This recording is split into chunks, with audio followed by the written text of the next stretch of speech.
Nous avons un peu monté. Dans Biayam Kolo, s'il te plaît, s'il te plaît. Tant bon les canamakamu bino, surtout yo. Tant bon les canamakamu bino internet, ma kambe talibino, tu besoin les carapons pour défendre la makamalo kuta, besoin de ça na bino, surtout yo. Kotanga kombo nangati. La talibino banda 2009, surtout musu sukutu. Bah, quand on a 50 €, au teki qui bon moto, les cannes à télé, bon, les qui belle la télé, bon, n'importe quoi sur moi. Tu es bien en quête, on a poste, on a poste, ceux qui ont un fanatique, on a un fanatique à chanter, il y a quoi, yemba nae, il y a banzembo nae. Liboto na kamba baby qui na noko lingae, na banzembo nae, musique nae, énorme comme mususu. Donc fais très attention à moi. Autant à combo na ngati na mbala suka keba na yo. Ngam na tinara binote avant boya ko bina bote na boulevard. Ngana tema na boulevard te. Nda kumbala mona e ko bina.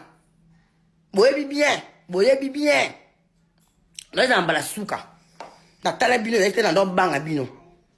So na répondre bino te parce que mona ki bozana bino donc laisse tomber.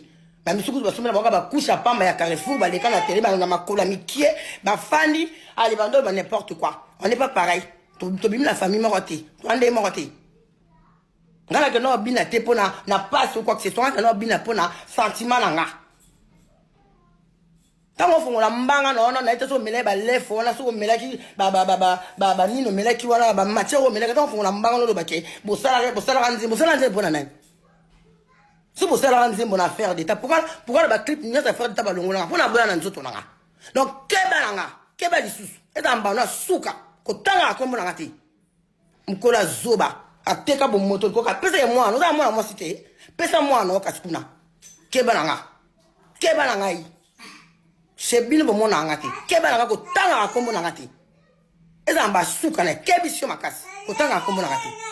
Tant bon les camarades, bina busoba kinga des zongi c'est matsaki et tani ngada makamalo kuta makasi. Ngamna tinda mto boko to banda nganga, muke tika ba chance, ngamna tinda mto bote mana boulevard avant boya ko bina. S'il vous plaît. Cordialement.